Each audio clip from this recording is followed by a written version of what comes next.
Mesdames et messieurs, bonjour. Comme nous le faisons tous les samedis, nous recevons des invités de marque qui retracent leur parcours académique professionnel. Et cependant, aujourd'hui, nous avons l'honneur et le plus grand plaisir d'accueillir un homme social, mais aussi déterminé pour la bonne cause. mbokk yi xarit yi comme ni ñu koy defee saa su ne tey jii ñu am mbégte kontaan te jàkkaarloog suñu mbokk téléspectateurs yi nga xamante ne ñoom ñoo ñu safoo ci seen émission le leadership émission bi nga xamante ne mooy wane jaar-jaaru gaañ yi ngir nag inspirer ndaw ñi surtout ci jamono bi ñu toll nii nga xamante ne l'on ne dirait pas avec affirmation que la majeure partie des jeunes ont perdu des références ou bien le cherchent ailleurs, mais qu'ils puissent savoir qu'ils peuvent avoir des références chez eux. Mesdames et messieurs, chers téléspectateurs, aujourd'hui nous recueillons à l'instant monsieur Ousmane Thiané Sarr. Thiané ñu ngi lay kontaane bu baax a baax am mbégte kontaante jàkkaarloog yow dalal la ci suñu plateau le leadership. salaamaaleykum mbokki internet yëpp laa war a wax wala mbokki tataya yi ñu la neex. voilà merci beaucoup diaspora waaw donc maa ngi nuyu ñëpp di am mbégte aussi di leen dalal ndaxte contentement bu rëy laa ci am yàgg nañ ko bëgg peut-être mais tey la ko yàlla dogal. waaw donc maa ngi ziar ñëpp di nuyu ñëpp di bëggee waa Tëngéej ci yëpp nag. dafa mel ni da ngay safoo waa Tëngéej parce que booy wax Tëngéej dañuy gis muy ànd ak sourire muy wane ni mbégte na. waaw mais nit ki amul lu dul li mu bokk li mu moom man Tëngéej laa juddoo fi laa yaroo fi laa màgge ba day ni ma day lu ma am Tëngéej laa ko amee. d'accord ñoo ko déggandoo gannaaw bi ñu dalalee ki nga xamante ne moom mooy Ousmane Thiané Sarr yaakaar naa dinañ ñëw comme ni ñu ko waxee waxtaanee lu bare bare comme ni ñu ko waxee ci suñuy publication tey nag ñuy tàmbalee ci premier point bi nga xamante ne kan mooy Ousmane Thiané Sarr ak fan la juddoo. waaw Diédhiou man à l'état civil maa ngi tudd Ousmane Thiané Sarr maa ngi juddu 1968 hôpitalu Géej laa juddoo. hôpitalu Géej. waaw hôpitalu Géej fa laa juddoo bu Tëngéej waaw. Ousmane monsieur Sarr. fan nga defee say études. sama njàng yëpp nag maa ngi ko defee Tëngéej. école Gendal laa jànge primaire. école Gendal primaire. waaw école Gendal actuelle Mbaye Ndiir. actuelle Mbaye Ndiir. parce que man Gendal de laa dëkk. kon maam Thianar Ndoye.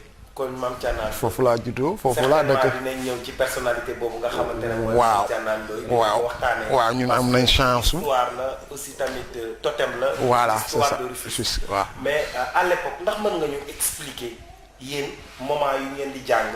nan la école yi meloon à l'époque. waaw école yi c'était tout simplement les familles grandeur nature parce que ñun waa Gendal yëpp booy xool Gendal lañ doon jànge ak waa Coxo donc quartier yi polarisé yi école bi polarisé ñoo fa doon jànge donc diggante Gendal Jokkul Coxo Ndënku ba Nimzaat aussi quelquefois ak tuuti këri suuf. mais Thiané à l'époque système éducatif bi tubaab bi soog a ñëw vous étiez là. méthode classe lañ jàngee. nan ngeen doon jàngee ak rajo scolaire lañ jàngee ñun. rajo scolaire. waaw méthode classe système en quelque sorte c'était basé sur la répétition mais nag il faut que ñu rendre grâce à Dieu mais surtout il faut que ñu wax ne ñun chance bi ñu amoon dañu amoon ay maîtres d'école qui étaient à la fois des enseignants, des instituteurs et des éducateurs. Les trois à la fois. Les trois à la fois. Enseignants, instituteurs et éducateurs. D'accord. Une chance boobu la ñu amoon man nag ma am ci beneen chance moi j'ai été éduqué par mon oncle qui était enseignant Yakham Diop. Yakham Diop. waaw man chance boobu laa am. Thiané bi ngay am sa BFEM ndax da nga nekkoon puisque sa oncle nekkoon dans une famille voilà un peu je dirais pas trop aisée donc sa réussite. waaw réussite est-ce qu'il n'est pas encore trop tôt de parler de réussite. Au CFE. waaw au CFE j'ai eu comme je te l'ai dit la chance d'avoir eu un tuteur qui m'a éduqué qui était enseignant du corps professoral donc et j'ai eu aussi une autre chance duggewuma école 7 ans 6 ans laa duggee école dañu dénkaane woon maak suma benn jigéen benn jumelle may mun a sow ci classe suñu benn tante bu ñuy wax Adja Ñaaña Diouf madame Diaw bu Gendal ku jaar école Gendal xam nga Ñaaña Diouf elle était spécialisée CI. ok CI c'est classe d'initiation. donc ñun dañu fa dénkaane woon man Maïmouna Sow ak suñu beneen copine su kay mbay mais dans le feu de l'action ñu compétir ñu nag suñuy ñu magee ñii benn at ñii ñaari at ah ñu bokkoon ci ñi jiitu woon. macha allah. alors le directeur d'école d'alors dem si yàlla Alassane Sack bu baax ñi yal na yàlla yokk yërmande ci moom ne c'est pas juste ñu ñuy doubler loo classe boo xam ne nii nous sommes parmi les 10 premiers donc ñun ñett ñooñu ñu dénkaane woon ñu paasale ñu au lieu que ñu réinscrire ñu CI ñu dem CP. malgré l'âge. waaw léegi ñu am benn avantage wu une année scolaire sur notre cursus. d'accord Thiané ndax mën nga ñëw wax sa jàng. ba ni ngay amee BFEM. bi ngay am BFEM. ba ni ngay amee bac diggante boobu. non aw ma bac. ñu bari dañ yaakaar ne am naa bac aw ma bac de. j'ai échoué au bac. bi ma échoué bac en 89. laa ne man du ma redoubler. si la solo dem quartier ça a été le tournant de ma vie nag. ok Thiané. waaw ndax mën nga ñëwaat ci histoire boobu noonu lan moo waraloon sa échec. pourquoi j'ai échoué au bac honnêtement mënuma ko wax ne lii la. mais bi ma jógee bi ma problème familial la. non non non non non non non non non non problème d'ambition. non non non non loin de là-bas loin de là-bas loin de là-bas moi je pense tout simplement que c'est examen moo aléatoire de CI ba terminal mësuma redoubler après école Gendal coxolaa jànge sous la direction de Feu Malick Ndoye voilà des enseignants nooy des références yàlla na ko yàlla yërëm moom tamit. lan moo tax nga ne enseignants yooyu c'était des instituteurs, non mais des éducateurs et des enseignants même. mais tout simplement parce que tey boo xoolee produits yi yooyu jaar ci seen loxo ak produits yi am léegi c'est diamétralement opposé. c'est quoi le problème? C'est le système éducatif sénégalais. Explique-nous ce problème. Qui savait? Qu'est-ce qui est à l'origine de ça? en tout cas man li ma jàpp mooy que ne niveau bi moo baissé. ci enseignant niveau formation bi dafa baissé ça c'est un. Deuxièmement les gosses aussi ne sont plus aussi réceptifs que ñun. Ils ne sont pas motivés. Je sais pas si c'est un manque de motivation ou manque d'ambition je sais pas. Ne pensez-vous pas que c'est un problème? li ma jàpp daal mooy man que ñun cadre bi ñu doon évoluer ak avantage yi ñu amoon di ko exploiter ñoom am nañ yu ñu tolli mais exploiter wuñ ko loolu moom quand même c'est un constat que j'ai fait et que j'assume. Pour man il y a deux problèmes. Le premier, il y a le niveau des enseignants, la qualité de l'enseignement. Deuxièmement, il y a aussi le réceptacle, les élèves. Seen xel màcc na ci leneen lu dul ci am jàng. ok xam naa dinañ ñëw ci loolu donc Thiané ba léegi nii parce que émission bi li njariñ bi mooy ñu wax jaar-jaaru ñi nga xamante ne ñoom la ñuy invité saa su ne may laaj ne Thiané forcément yaa ngi ñuy wax sànq ne yow da nga échoué au bac. Ouais. ndax mën nga j'ai échoué au bac après waaw lan après ban sentiment moom nga doon éprouvé ak sa waaw xam nga moment mi basculé wu nan nga mën a ñëwaatee ba bokkaat ci société bi.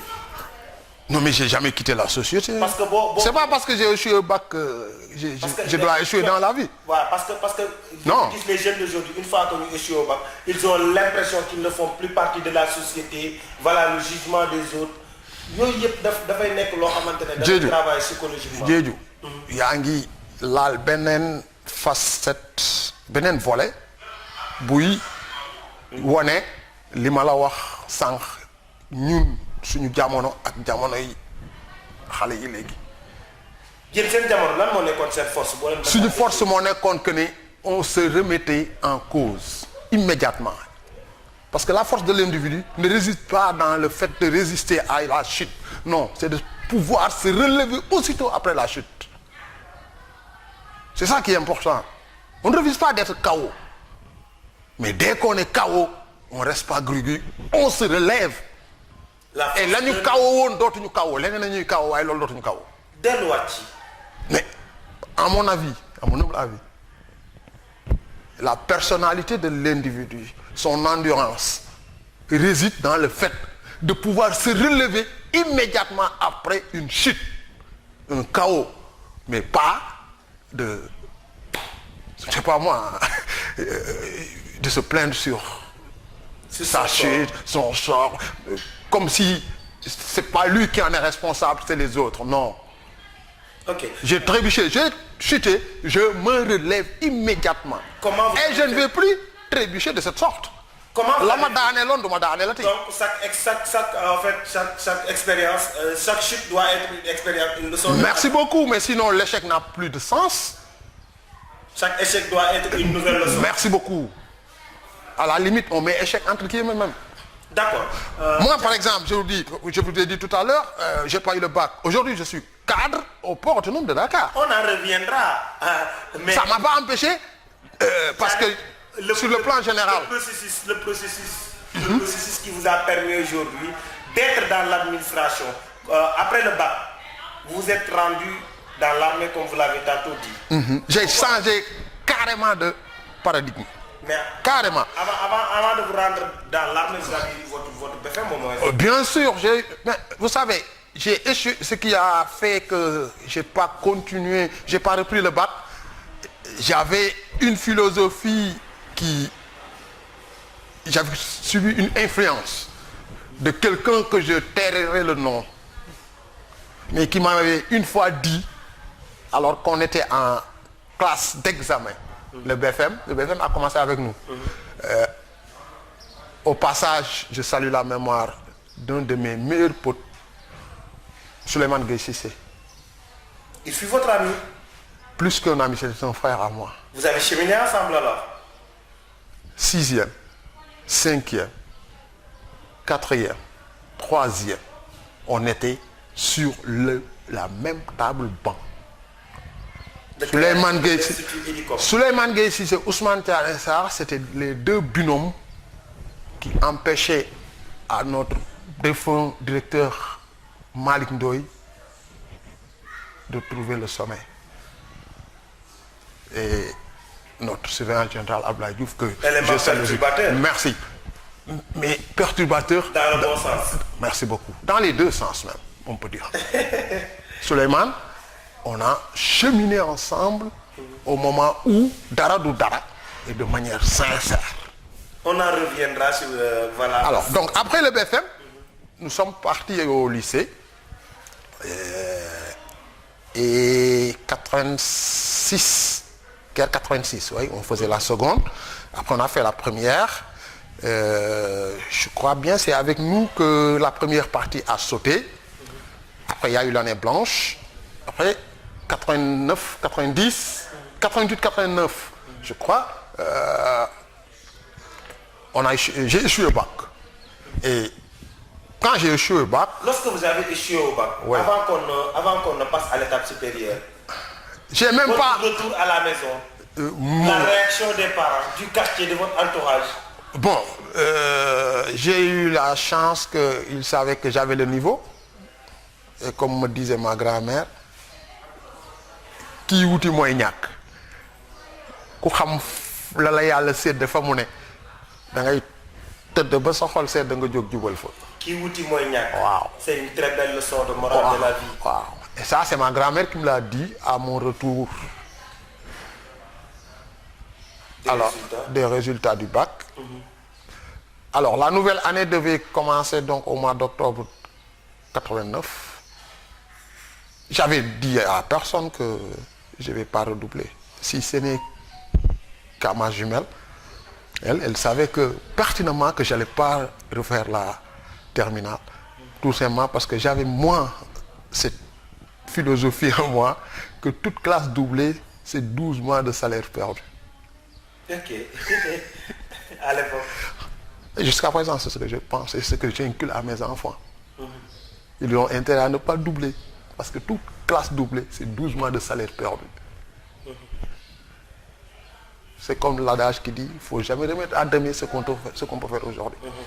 Alors, donc, je me suis porté volontaire pour faire le recrutement à Rufisque, à la salle des fêtes. Et quand j'ai eu mon papier vert, En quelle année? 89, septembre, octobre, novembre 89. C'était pendant 3 mois, les recrutements. Alors moi, je les ai attendus à Rufisque. Ils sont venus à Rufisque, je crois, au mois d'octobre, fin octobre, début novembre. J'ai passé la visite, j'ai été retenu. L'école est ouverte, je suis reparti à l'école, je me suis réinscrit.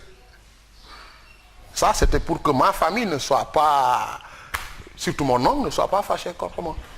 Et la nuit du 31 décembre 89, autour du repas du 31 décembre, très copieux, et mon oncle avait institué cela, le dîner du 31 décembre, on le faisait en famille, tout le monde, avant d'aller nous occuper de nos oignons, on dîne ensemble. C'est autour de ce plat copieux que j'ai dit, demain, le 1er janvier, demain, je suis au quartier. Tout le monde était surpris. Non, tu sais, moi je suis un éternel quand même. Je suis très dégourdi et très comédien dans ma famille. Quand tu me trouves dans ma famille, Vous êtes trop affectif. non, moi je suis... La famille, c'est la famille. Ouais. Alors, donc, vous savez naître là. Voilà, je me permets de tout. Alors, donc, au départ, ils ne m'ont pas pris au sérieux. Ils pensaient que je badinais. Mais, certains savaient que si je vais jusqu'à, en ce moment aussi solennel, dire cela, c'est parce que c'était avéré. Bon, mais personne n'a réagi. Après le dîner, je suis parti retrouver mes potes à face. On a fait notre soirée dansante. Le lendemain, je me suis réveillé aux environs de presque 15 heures, des choses comme ça. Et je suis... Comment était votre séjour? Parce que d'habitude, les gens n'aiment pas qu'on parle de leur séjour dans l'armée. Ah, mais comment ça a été? En son temps, c'était dur. Vous avez effectué combien d'années dans l'armée? J'ai fait juste ma durée légale. Juste 2 ans, j'ai fait ma durée légale. Alors après le... Quelles sont les différentes formations que vous avez obtenues? C'est là-bas où que j'ai eu mon métier de mécanicien marin. Donc, Tianessa est spécialiste en mécanicien Je suis marin. officier mécanicien marin. Et vous l'avez appris dans l'armée? Une partie. Après l'armée? Après l'armée, quand je suis revenu dans la vie civile, j'ai intégré le port autonome de Dakar. Comment vous avez fait pour intégrer le port autonome? J'ai intégré le port autonome de Dakar par le biais de Pathé Ndiaye. Qui est Pathé Ndiaye? Pathé Ndiaye, c'est l'actuel adjoint au maire de la ville de Rufisque. Pathé Ndiaye du Parti socialiste. Pathé Ndiaye qui était directeur général du port autonome de Dakar de 1995 à 2001. Il est rufisquois comme moi. D'accord. Et automatiquement, vous avez intégré le port autonome? Ouais, j'ai intégré le port par l'entremise donc de Pathé.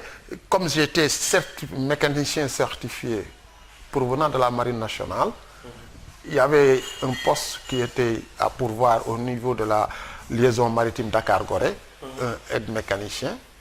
Alors, vous avez postulé? Je ne peux pas dire que j'ai postulé, c'était des postes politiques en quelque sorte. C'était des postes politiques? Oui, je ne peux pas dire que j'ai postulé, mais c'était mon profil quand même. C'était mon profil. Mais comme on le dit aujourd'hui, vous aviez à l'époque un bras long. Non, pas un bras long, c'est pas un bras long. Quand vous dites que c'est un poste politique, là, ça revient à dire que non, il y a des privilèges pour certains. Non, moi je n'irai pas jusqu'à dire qu'il y a eu des privilèges pour certains ou bien pour d'autres. Mais je dis encore une fois... Mais Ousmane, quand vous me dites que c'est un poste politique, mais ça revient à dire ce que l'on dit aujourd'hui, l'analyse que les jeunes d'aujourd'hui font. Non, l'analyse que les jeunes d'aujourd'hui... Pour pouvoir réussir, il faut que vous fassiez... Non, il faut d'abord avoir le profil. Si j'avais pas le profil, j'aurais pas eu le poste. Si j'étais pas mécanicien certifié, j'aurais pas eu le poste. Quand je parle de poste politique, je dis poste politique tout simplement parce que celui qui a en charge l'attribution de ce poste est politique. Parce que vous faisiez partie de son parti. Bien sûr, je suis du Parti Socialiste, j'étais jeune du Parti Socialiste. Pour laquelle vous avez un privilège. C'est pas encore... Au Sénégal, encore une fois, Diédiou... Quand vous faites partie d'un parti politique, donc vous, en fait, comme on le dit, les avantages vont à ceux qui font partie du système.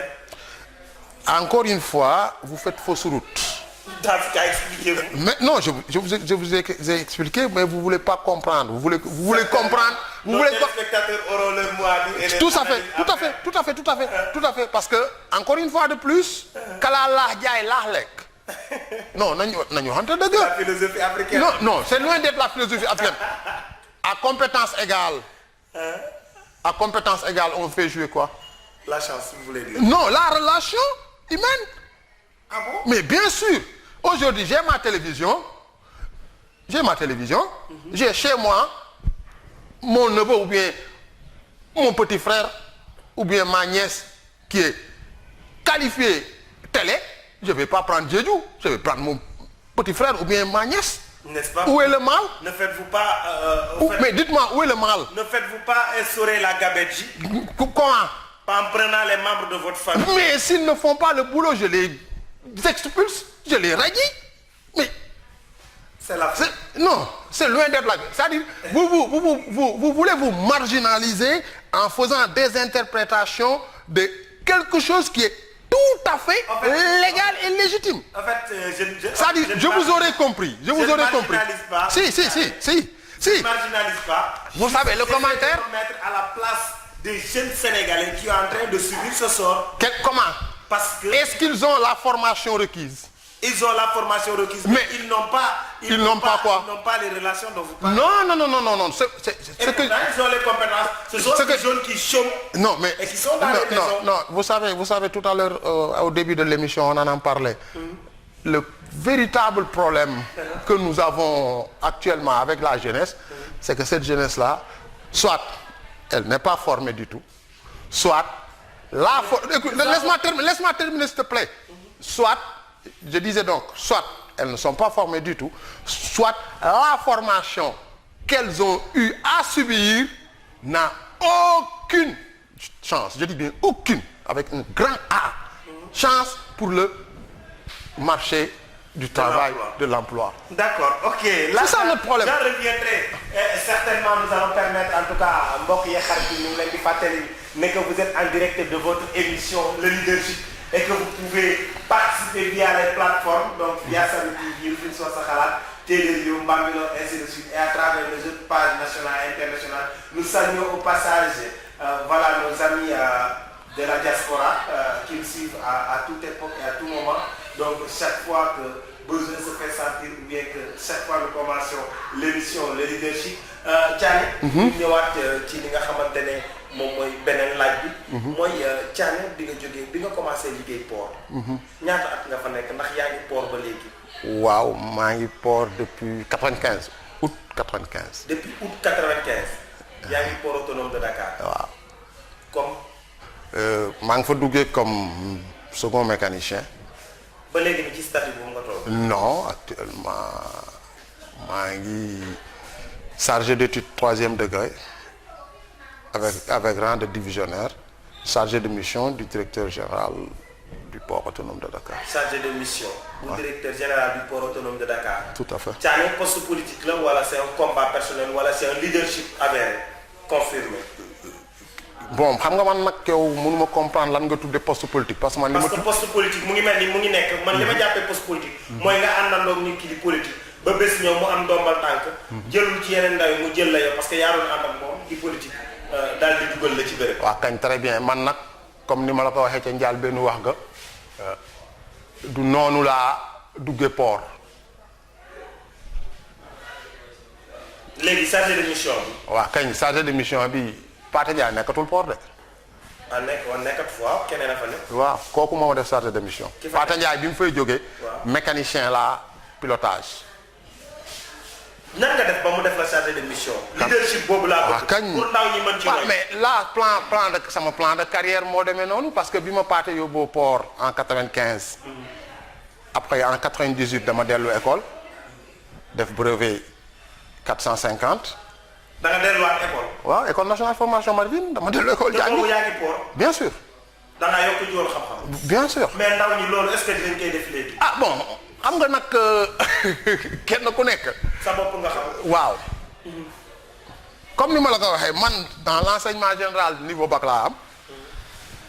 bi ma demee quartier ma def mécanique naval.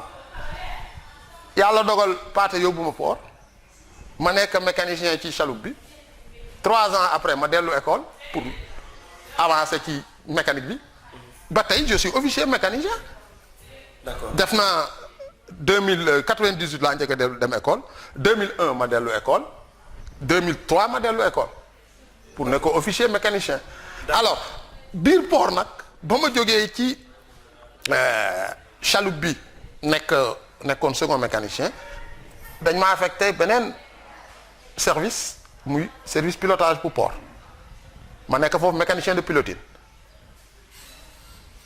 en 2002 bi ma jógee école ñu promouvoir ma nekk chef mécanicien vedette de surveillance côtière. vedette de surveillance ok Pathé ndax gannaaw ba nga jaare foofu yëpp tey jii ba nekk port autonome de Dakar ba nekk chargé de mission du directeur du port autonome de Dakar ndax am nga beneen casquette boo xamante ne nekk nga seen kilifa parce que ñoo ngi dégg ne ci suñuy gëstu nekk commission sportive et culturelle bi yow yaay président bi. waaw maay président union culturelle sportive des travailleurs du port autonome de Dakar nekkoon naa aussi secrétaire général du syndicat des marins. syndicat des marins du port autonome de Dakar. J'ai été secrétaire général nan nga def ba nekk noonu parce que ñun loolu moo ñu soxal. pendant 11 ans. nan nga def ba nekk ko. 2008 ba 2019 maa nekkoon secrétaire général. bi nga doon wax non c'est juste que ne bon syndicat moom daf ma mës a soxal. parce que je faisais partie des meneurs de grève yu tëngee ci. maa ak mon ami Souleymane Gueye Cissé benn anecdote bu lycée Grévane ñun. joxo grève bu ñu maak Souleymane dañ daan grève quoi. bu lycée Grévane joxo grève bu ñu yéen da ngeen daan créer seen grève bopp waaw maak Souleymane rek ñu grève incha allah waaw yal na ko yàlla xare àjjal waaju baax a baax a baax. je me rappelle lorsque j'ai très généreux reçu la nouvelle de son décès c'est Rufisquois. très généreux j'avais fait une vidéo donc et là pas mal de Rufisquois d'ici et de la diaspora avaient réagi. Un homme intègre, un inspirateur de la jeunesse. Très un totem pour la jeunesse rufisquoise, un modèle qui est parti à jamais, mais qui restera toujours un modèle pour la jeunesse rufisquoise. Il est à l'origine de la création de l'une des plus grandes écoles de formation du département de Rufisque. De la région de Dakar. De la région de Dakar et du Sénégal en général. Et qui continue toujours à continuer son chemin pour être l'un des plus grandes écoles de formation du monde et de l'Afrique. Parce qu'il l'a dit lors d'une cérémonie de commémoration de remise de prix aux étudiants de cette école en leur disant que nous avons une ambition universelle et non pas une ambition départementale, africaine ou régionale. Donc il est toujours un modèle et je pense que l'équipe qu'il a laissée continue toujours à perpétuer ses œuvres et sa vision. Nous revenons encore au débat. Comment vous avez fait pour être en tout cas secrétaire général? Comment vous avez fait pour être responsable de ces postes que vous avez eu à occuper? Quel est le modèle de leadership que vous avez utilisé? Bon, vous savez, sans fausse modestie, c'est une chance d'être Rufisquois. C'est une chance d'être Rufisquois. Waouh, j'adore ce terme. Non, mais c'est la réalité. Comment expliquez-vous en disant? Est-ce que vous savez, vous ne pouvez pas prendre dans ce pays aucun secteur, je dis bien aucun secteur où il n'y a pas un Rufisquois qui excelle. Dans tous les centres de décision, il y a au moins un natif de Rufisque qui y siège. C'est le cas de mon idole DJ Boubs, que nous saluons au Non, passage. tu peux prendre une multitude d'exemples. Je dis bien une multitude d'exemples. Politiques, religieuses, footballistiques, tout, dans tous les secteurs. Tu sais, tout à l'heure, je te disais que je suis parti au port par l'entremise de Pathé Ndiaye. En 1995, Rufisque polarisé, 4 directeurs généraux. À l'époque, oui. Pathé Ndiaye, au port autonome de Dakar, Abdourahmane Dir à la Sénélec, Ibrahima Sarr à la Poste, Bass, patrimoine bâti. Ibrahima Bass, patrimoine bâti. Et en ce temps-là, c'est ce que je ne connaissais pas. Il y a d'autres que vous connaissez que pas. je ne connaissais pas. D'accord. En fait, aujourd'hui, est-ce qu'on pourrait faire la comparaison? Mais aujourd'hui, à Rufisque, qu'est-ce qu'il y a? Nous n'avons pas de directeur général, mais nous avons juste... Des députés? Non, vous savez, ça, c'est pas quelque chose qui m'enchante beaucoup. Parce que la politique... On en parlera. Waouh, ce n'est plus la résultante des compétences, c'est tout simplement le bon vouloir de quelqu'un qui met qui il veut, là où il veut. D'accord. Tchane, Oui. aujourd'hui, vous êtes connu dans le domaine communautaire. Nous avons Tchane de Loubar, président AIC et tout. Tchane, fan nga jëlee sa xaalis bi wala waa Tëngéej di tàggee parce que Thiané foo ko fekk di tuddee bés yi Thiané mu ngi social Thiané ku am soxla mu ñëw Thiané ndax mën nga ñu expliquer loolu parce que d'habitude les acteurs communautaires c'est toujours le résultat final c'est la politique. waaw mais man nag moi je suis l'anti-exemple de cela hein. Ah bon? Oui nee naa la man maa ngi doon politique dans les années 90 man 2000 laa bàyyi politique. kon bàyyi na politique. waaw je suis plus un politicien actif. Thiané bàyyi na politique. Depuis 2000. Depuis 2000 lan moo tax nga bàyyi politique. mais parce que je m'y retrouvais plus. on a amoo ci poste moo tax. non pas awuma ci poste mosuma ñàkk poste ci politique. yaa ngi wax léegi ne politique moo tax. poste yi ne politique li tax nga bàyyi. waaw donc poste moom ñàkkuma ko. léegi samay compétence nag moo ma jox poste comme j'ai l'habitude de dire. waaw lan moo même bu dee politique ko facilité parce que parti socialiste laa bokk et fa laa bokk ba léegi. parti socialiste. waaw kon ànd ak waa ji fi nekk. non ànduma kenn. Je suis un socialiste nag ànduma kenn je suis plus un militant actif qui non. mais par idéologie. voilà. D'accord. Je suis socialiste. kon léegi expliquer ñu lan moo tax nga duggoon ci politique ba si yàgg. lan moo tax ma duggoon ci politique c'était mon âge. Parce que pour j'étais jeune. sa vie. Non, pas changer sama vie. Je voulais participer à l'essor de ma localité. Est-ce que jàpp nga ne réussir nga. Non, j'ai pas réussi. Si j'avais réussi kon Tëngéej du toll fi mu toll nii tey.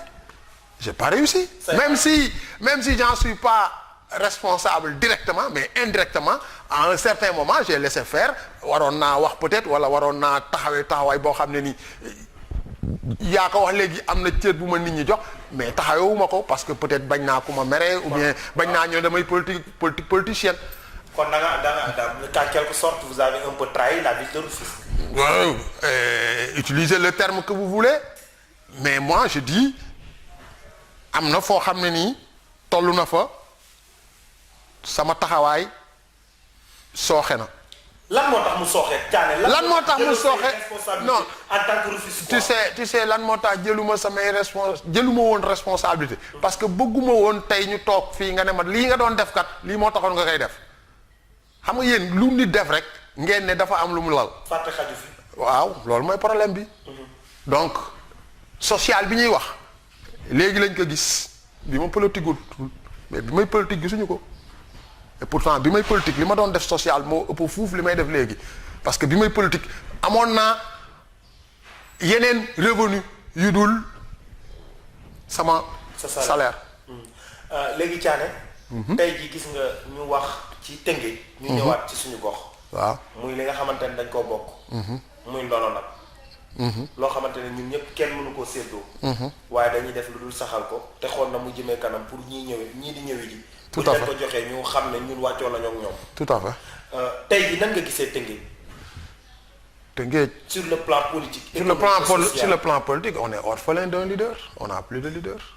kon daal yow jàpp nga ne ay Souleymane Ndoye ak ñi fi nekk. ñi fi nekk les leaders xoola qui sont là. Diédhiou. commentel nu mu la neexee. laaj nga ma tontu naa la. non man dama bëgg. non c'est que tontu bi laa bëgg mu leer. dara la nëbul ci tontu bi. non ndax ñi fi li nga bëgg laa dul def dama dul limu ma kenn. da nga ne ma. waa commune bi nga nekk. déglu ma rek waxuma commune bi département bi laa wax. département bi waaw amul leader. amul leader li fi nekk. dégg nga ñi si des ñëpp di leader. ma ne dégg nga li ma wax amul leader laa wax. yow nag bu la neexee nga lim ne diw leader la diw leader la diw leader c'est pas mon problème.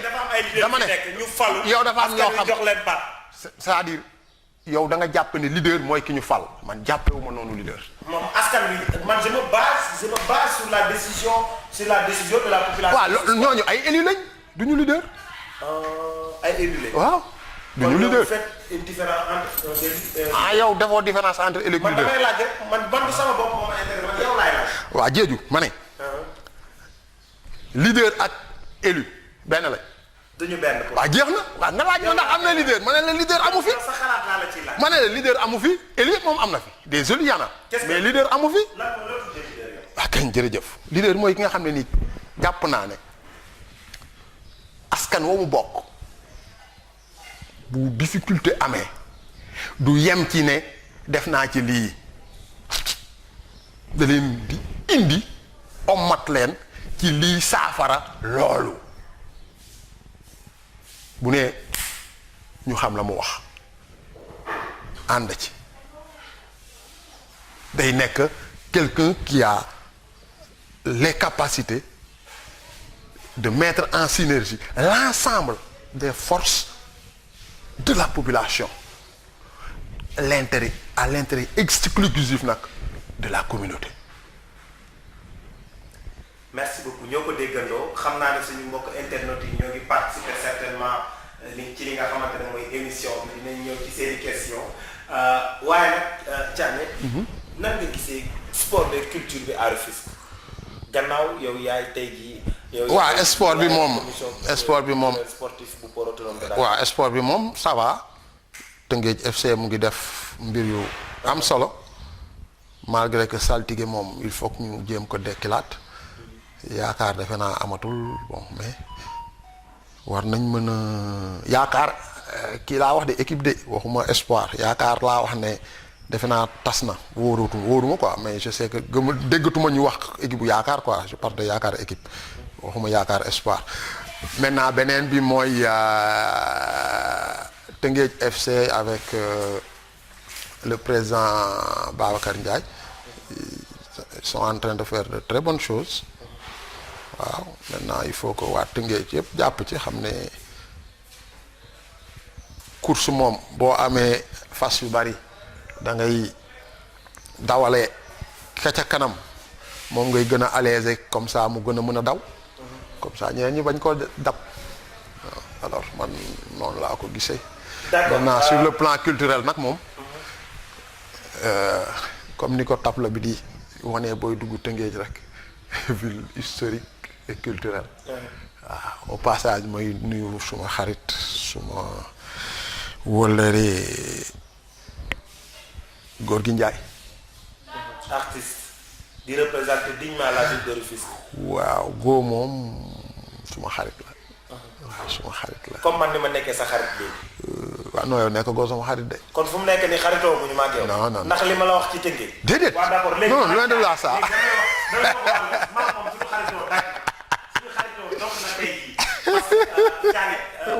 dama bëgg nga ñëwaat. ci lan nga bëgg a mën. waaw nga jàppee ne lan nga jàpp ne mooy cause bi nga xamante ne moo indi Rufisque changement entre ville historique et ville culturelle Rufisque devenu ville morte. déet waay ville morte moom rëy na Diédhiou nag yow say terme c'est que cosaan dee na ci Tëngéej. non say terme ak Tëngéej ni mu mel. non say terme non mag ñi dañu daan nettali te yow fekkee nga démb. non mais il faut nga ma endossé ko dafa diis. waaw il faut nga il faut. ma njaat soow mi quoi. waaw il faut mettre un peu de bémol dans ton bisaab là. parce que nee na ma mettre du bémol dans mon bisaab waaw c'est trop lourd. vous savez li ma la waxoon sànq nga xaw ci teg sa tànk dëgëral ko carrément mooy li am. il faut pas qu'on se voie la face. man ak ñi mel ni man nekk Tëngéej ñoo taxawul ni ñu war a taxawoo bañ ku ñu ne da ngeen di politique parce que politique Tëngéej ni ñu ko gisee mooy wut ay ndombal tànk jariñ say nit. moo am delluwaat ce qui est c'est ce qui est archi faux. delluwaat ci. mais ma ne c'est ce qui est archi faux. dama bëgg nga delluwaat ci li nga waxoon. mais c'est ça ñun man à commencer par man. sañ naa ci fànn boobu moom sañ naa lim man Ousmane Thiané Sarr. Idi Ba. Babacar Amdi Diouf. góor gi Ana Boy. ma ne déglu ma rek. góor gi Ana Boy sama promotionnaire la. mu ngi ciy wax léegi. ma ne am na laaj bu mu la laaj. waaw dinaa ko lu ma laaj ma tontu ko. ci kan laa yemoon. Idi Ba. waaw Idi Ba. docteur Diouf Amdi docteur Amdi Diouf. Abdoulahat Diakhaté. Abdoulahat Diakhaté. ak. Abdourahmane Diouf. Abdourahmane Diouf. clique googu.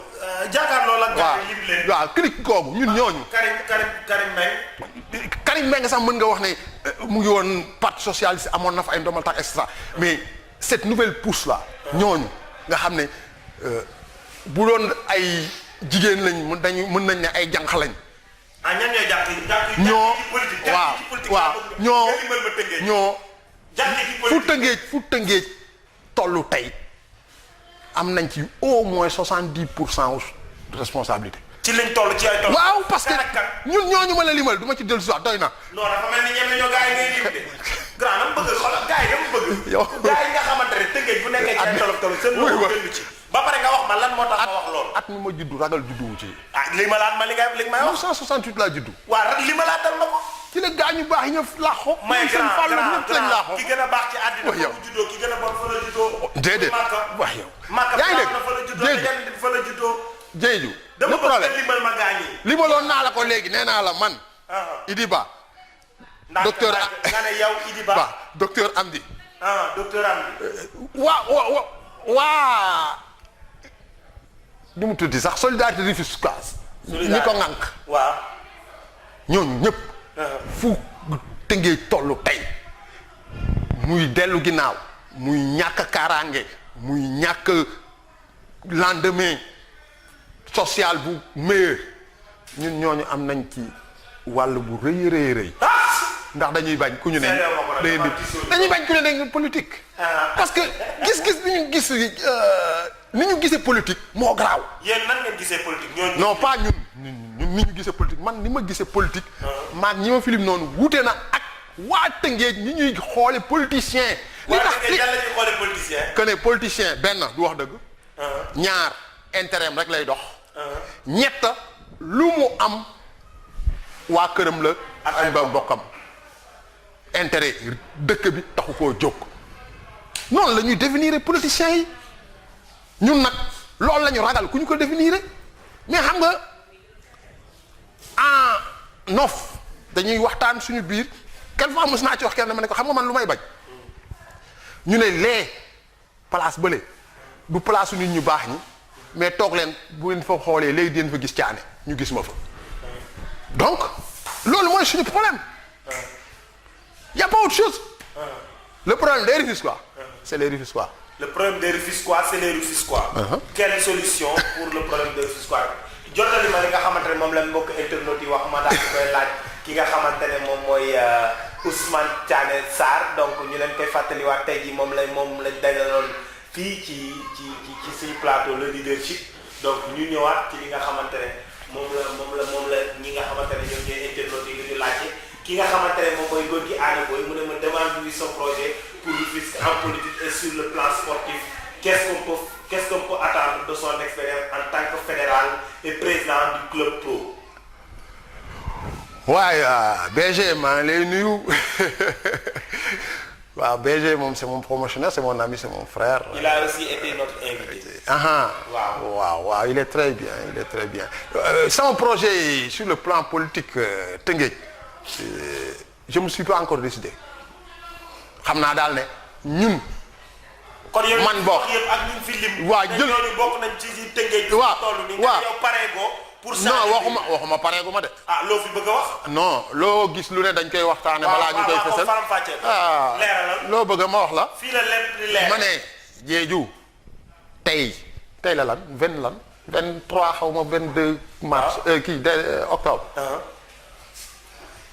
pareeguma ci soobu ci langue politique gu Tëngéej. yow pareegoo ci déedéet ak situation bi ni mu critiqué. waaw. yaa ngi trahir waa Tëngéej. da trahir wu ma leen de trahir. yow nga war a. kalaane naam ne fa waa Tëngéej xamaguñ liñ bëgg. waa Tëngéej xamaguñ liñ bëgg. déedéet. Thiané yaa ko ñemee wax waa Tëngéej. mais c'est la réalité. Tëngéej bëggaguñu changement nga bëgg a wax. loolu laa jàpp. loolu nga jàpp. waaw li nga wax foo ko teg. fi ma ko teg mooy situation fi mu toll nii. kon Tëngéej lu leen dal ñoom. waaw ak yow. man kañ lay man damay laajte rek pour leeral. man maa ngi ciy bay sama waar ak li ma ciy def nii xam bu ma ko xeebal. yaa ngi ciy bay sa waar mais am nga ci responsabilité bi mu tey. d'accord parce que yow déjà bu ñu waxee nga ne Tëngéej am nay leader. mu ngi lëmbe Tëngéej. mooy ban xam naa damay ñëwaat ci Moustapha Lekor. sama cousin la. dëkkul Guy Mouride. si wala dëkk. ci mu ngi ànd ak le jeune Séga Ndoye. Séga Ndoye waaw. voilà kooku tam dama ko fàtte woon Séga Ndoye. moom tamit ci la bokk ci am na ci part de responsabilité. Mamadou Sy tamit. ñoom ñëpp surtout Mamadou Sy sax booy mooy Mamadou Sy moom. kii de bàyyiwul kenn. mais ñooñu la mais. ñëpp nga dóor ay doj fu mu nekk. mais c'est-à-dire du ay doj xam nga mbir boo ci bokkee quel que soit say ambition personnelle kenn ku ne am nga ay ambition personnelle. et c'est légitime. nit ku nekk la ngay yëngu da nga bëgg di ci avancer. mais nag booy mais day toll foo xam dañuy xaw a yàkkamti benn. booy dañuy yàkkamti. benn ay seen ñaareel ba dañu dese formation. booy dañ dese formation politique. waaw ay ñoom bàyyi yéen seen benn. ma ne ñun dañuy politique. sànq maa ngi dégg ngay mel ni ku kii xanaa koo xamoo ko bàyyi yéen seen benn. bàyyi yéen seen benn. si xam naa ko. moom tamit ci dafa ci lañ bokk waaw ñoom ñëpp di xëj. xool ñoom ñëpp di xëj. voilà. léegi lan moo tax nga ne booy ñooy responsable et pourquoi pas ndax ñeneen tam. mais parce que booy yi politique bi ñuy diingat ñoom. ils font pire. booy nan lañ defee pire te falooguñ. mais lan la ñuy politiquer. boo ko xamee yan acte la ñuy teg. boo ko xamee wax ma. voilà. man mooy yow laa koy laaj. kañ fu mu nekk nii. yan acte la ñuy teg. boo ko xamee wax ma. xam nga ko. wax ko waa Tëngéej. actes yi ñuy teg daal. c'est pas des actes yoo xam ne nii c'est bénéfique pour la communauté. ñu ngi def social. social lu ban gis leen ma. ñoom ñëpp social gis leen ma rek. non waxuma lool de yow yaa ko wax loolu. man dama ne social nga ne ma gis leen ma. waaw social gis leen ma dafa am. daal gars yi daal seen sa waay ay dojam la yor. non c'est pas. dafa am na juróomi minute balaa maa tàggatoo gars yi. beneen bi ci tegu mooy Alioune Ndiaye nee na poste politique waaw sànq Alioune damay laaj rek Alioune sama wax daal dëgër rek. Salutations à mon pote góor gi Anna Boy waaw kay courage mon oncle donc kii ne une question très pertinente. D'accord. Elle a dit j'admire ton courage et ton engagement. Moi aussi je t'aime bien mon frère. Merci beaucoup et merci pour les encouragements. Nous travaillons tous pour la bonne cause. mais ban question la joxe. question bu muy laajte grand dafa may delloo njukkal ma ne sax ma liggéey bu rafet ngay def ci technique. non c'est vrai moom. tu es jeune déterminé engagé. non ça c'est vrai. merci beaucoup. c'est vrai ba léegi nekkagul sama xarit la danoo dogoo ba léegi nii. beneen bi ma ciy wax mooy nee na nan nga gisee carré d'or bi ndax Albert Ndoye mi nga xamante ne moom moo nekk maire Rufisque Ouest. maire Rufisque Est autant pour moi. am na benn marché bu fa nekk marché Arafat depuis des années. munu koo defar tey jii mu ñuy jox carré d'or bi. yow lan moo ci sa xalaat. waaw man de dama jàpp ne lépp loo xam ne nii dafay changer xar kanamu Tëngéej ba pare di créer emploi moi je suis avec mais marché Arafat day créer. dama ne c'est pas parce que mënul defal lële rek warul mën a defar lii. grave bu mën non mais boo diggee ñaar yoo xam ne nii du yow yaa koy financé du projet yëpp la nit mën a yu baax yëpp la nit mën a concrétiser lan moo tax mënuñu ko defal présomption wu que ne kat kii li muy def nii wane ne ne njëriñu Tëngéej la ñu ànd ci ba gis safaan ba. d'accord sous son magistère sous le magistère des maires qui sont dans les 3 communes ndax mën nga ay réalisation ma ne loolu ñoom ngay dem laaj leen ko. non yow man duma leen defal bilan. ma ne demal nga laaj leen ko. yow xam nga ëllëg boo demee bay voté. ma ne da ngay voté sur la base d'un bilan. ma ne d'une réalisation. non bu may voté du ma voté ci bilan. ci lan ngay voté. projet. mooy projet mooy réalisation. non. projet yi ñu réalisé. déedéet wala projet yi fi teg dem rek moo tax. déedéet fi mu ne nii su may voté du ma voteel kenn bilan parce que xam naa la ba pare. xam nga ko may voteel. ki may wax ne suba lii laa bëgg a def lii ak lii. ma xool ndax loolu c'est utopique c'est pas démagogique ba pare. mais bilan moom kon ñoom li ñu jot a def bu bopp. gisuma ko dama fa gisul lenn lu ñu def. ñoom ñëpp. Alioune Mar. est ouest nord central. ñoom ñëpp a échoué. gisuma lu ñu def. kon la déggoo li ma wax. kon mais bii di ñëw bu ñu la diggee leneen di nga leen voté. sañ nañ ma dig man yow la ñuy dig man sañ nañ ma dig. kon yow tey jii boo doon waxul fiscaux yi. waaw tey jii élection yi di ñëw. waaw loo leen doon conseillé ñu changement am alternance générationnelle bi ñuy wax di ko ruumandaat wala lan ngay wax. alternance générationnelle du lu ñuy ruumandaat. lu war a am la bu ko xale yi Tëngéej nangoo def ko wala alhamdulilah l'histoire retiendra buñ ko deful rek li ñu daloon ñun pire dina leen dal. ñun nii. waaw sànq dégg nga fii wax naa la fii ne la ñi ma la fi limal 70% ils sont responsables de la situation de risque parce que ñun ñoo fi nekk Tëngéej nekk fi ay kàngam mais ragal nañu ku ñu leen di tey politique moo tax dugguñu ci langue politique mais on doit vouloir quelque chose de son contraire dëkk bi bu ñu ko bëggee soppi il faut que ñu dem di toog fa ñuy décider suñu tur c'est ça la réalité. merci beaucoup kii de nee na ma voilà merci beaucoup waxtu bi mu ngi bëgg a xoj kii nee na ma li may laaj El Hadj Diédhiou saa su ne nga wax ko yaa ngi invité des leaders de marque qui ont fait leur prouesse mais dama bëgg rek nga laajal ma leen quelles sont les caractéristiques d'un leader et comment doit être un leader. Un leader doit être d'abord humble.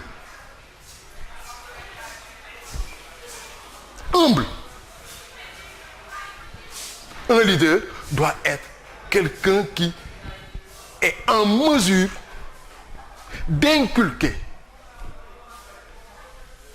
je dis bien inculquer, les valeurs qui sous-tendent la vie communautaire.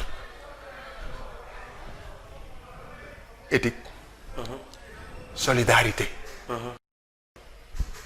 dans la transparence.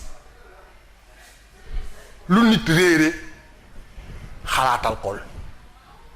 Comment faire pour être un leader boo nekkee xale boo xamante ne yaa ngi soog a pare sa jàng bëgg confirmer wu ci benn domaine. xam nga leadership kenn du ko jàngale ci ay école kenn du ko jàngale ci ay université. leadership on est leader ñu cultiver ko. kon émission bi ñun ñi ko créé on a confirmé notre leader kenn jàngale ko. Voilà. Le leadership c'est des actes qu'on pose. mais continuellement waaw yéen kañ ay leader ngeen ci li ngeen nekk góorgóorlu leen ci. Aïcha Thiané, le monde sportif rufisquois en deuil. Nous venons de perdre notre ami frère Babacar Ciss, communément appelé Nay Nay, l'un des plus grands supporters de l'ASC Arafat. Nay Nay à 17h nekk xale jeune. moi je n'étais pas au courant. tey jii lan ngay wax le monde sportif. oui fii may wax ak yow dafa fekk ne mënuma ñàkk bañ a ñëw jàkkaarloo ko Rufisquois yi parce que ñun ñoo leen ko tàmbal mais Arafat ASC Arafat dafa nekk en deuil. dëgg la lan ngay. waay inna lillahi wa inna ilayhi raji'un allahumma ighfir lahu warhamhu yal na ko yàlla yërëm.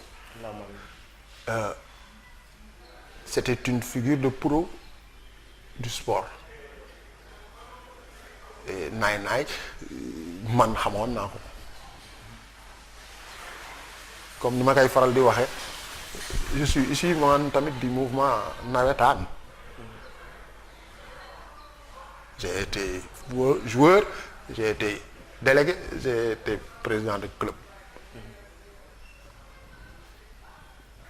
yàlla na àllaaxira nag di noflaayam yëguma ko woon metti na trop mais ci yàlla lañ jóge ci moom la ñuy dellu deful lu dul jël li mu moom yàlla na àllaaxira nag di noflaayam bu fi bàyyee njaboot yàlla na yàlla teg loxo. benn doom yu ndaw la fi bàyyi yu jigéen. yàlla na yàlla teg loxo ci njaboot gi bi jaay seen am. Arafat yëpp. dajaloo nag tey bokk tiis waaw maa ngi leen koy jaale au nom de toute la communauté rufisquoise parce que monde sportif moom c'est une famille bu ci kenn tojlee ñëpp dañ koy yëg. vraiment maa ngi koy soog a yëg nii nag yàlla seede na ko yëguma ko woon metti na trop mais yàlla moom lu mu def rek moo gën li mu deful lu mu def moo gën li mu deful yàlla na ko sallallahu alayhi wa sallam teeru ci weer wi ñu nekk nii waaw du ma terminer nag sans pour autant vous remercier waaw quoi que l'on puisse dire yéen a ngi ci mouvance boo xam ne nii dina permettre à la jeunesse rufisquoise ñu gën a jël conscience que ne Tëngéej kenn du ko defal ku dul ñun waa Tëngéej. merci beaucoup pour les gens. li ngeen di def nii. beneen télé du jóge feneen ñëw di ma ko defal. waa Walfadjri bu ñu ko naree defal ko waa Ndakaaru. il faut que ñu xam ne li ñu am balaa ñuy compter ci kenn dañuy compter ci li ñu am. donc avant de compter sur autrui il faut toujours compter sur ses compétences. ba pare. et ses atouts. tey man nii su ma amee lu ma war a couvrir xam naa ne war naa leen a mën a woo yéen. même bu ne ca Ndakaaru ga ma nekk di fa yëngu. parce que bir na ma ne ñi nga xam ne nii samay waa kër lañ muy waa Tëngéej dinañ ci jot parce que dinañ la suivre. ñëpp a koy suivre Tëngéej ñëpp koy suivre Samy TV. ak diaspora bi. sànq am na ku la message boo lire. mu nga France. mu nga France mu nga France. sa cousin la waaw. gis ngeen nee naa leen gars yi télé bu baax baa ngi waxuma ko. en tout cas merci. et puis comme vision de l'émergence ngeen def. ñun port nous sommes le moteur de l'émergence. ñeneen port autonome de Dakar. ñan ngay nuyoo. waaw maa ngi nuyu ñëpp di sargal ñëpp di jéggalu quelquefois ci wax bu dëgër bi parce que juste laa koy waxee ndax Tëngéej dañu am loo xam ne ni yàlla baaxee nañu ko mais ñu koy seetaan waaw ba mu bëgguma daal mu dem feeni feneen nañ ci leen ci góorgóorlu et mën nañ ko defar waaw bu ñu tegee de côté suñu espèce su égo yi jàppal ci l'essentiel je pense que ne dinañ am lu ñu bëgg dans les meilleurs délais. voilà merci beaucoup ñoo ko déggandoo mbokk yi xarit yi tey lii lañ leen indiloon donc ci suñu plateau le leadership ñoo ngi jaale képp koo xamante ne yaa ngi dëkk Tëngéej mbaa nga bokk ci monde sportif suñu frère boobu suñu xarit muy Babacar Ciss ñu gën koo xamee ci nay bàyyi ko fii ci Tëngéej donc jëm yomal xiyaam démb ñoo ngi koy jaale képp koo xamante ne doomu Tëngéej nga di ko jaale suñu mbokku jullit yi ñoo ngi seede bi ñu ngi koy yëkkati donc jaale bi ñu ngi koy yëkkati teg ko ci loxo yu waa Rufisque yépp li ñuy wax bir na ni ku baax la ku tabe la ku yaatu la ku yiw la te ku engagé woon la pour la bonne cause et la communauté lépp loo xamante ne gox bi daan na ko soxla moo xam ci ñaqam ci man-manam ak ci taam daan na ko def ku bëgg njaboot la ku bëgg ay mbokkam la parce que ñun gis nañ ko mu nekk ci donc ñoo ngi koy ñaanal yàlla mi nga xamante ne moom yërmande di ko jaarale ci sangu-sang yi ak weeru tedd yi nga xamante ne mooy weeru gàmm muy weeru mawlud yàlla mi nga xamante ne moom àjjana moom ay xiiwal fële mu nekk yàlla na ko gënal fa mu jógee donc yàlla na ko yàlla yërëm ñuy sàkku ñaan ci bépp doomu aadama ak foo mën a nekk ak foo mën a bokk ñu ñaanal Babacar Ciss 11 Lixlaas Fatiha jëmale ko su suñu frère boobu di leen jox dig daje incha allah samedi bii di ñëw ci même heure ak ci beneen invité dans le cadre de suivre et de servir Rufisque et de servir le Sénégal et servir le monde ñoo ngi jaale suñu mbokk guinéens yi parce que lu laal Afrique rek lu laal benn pays Afrique rek laal Afrique yépp donc di ñaan dal yàlla mi nga xamante ne moom saafara yàlla saafara mu indi justice ba ku ci nekk la nga yellool ak la nga mérité yàlla jox la ko ci daraje Seydina Muhammad sallallahu alayhi wa sallam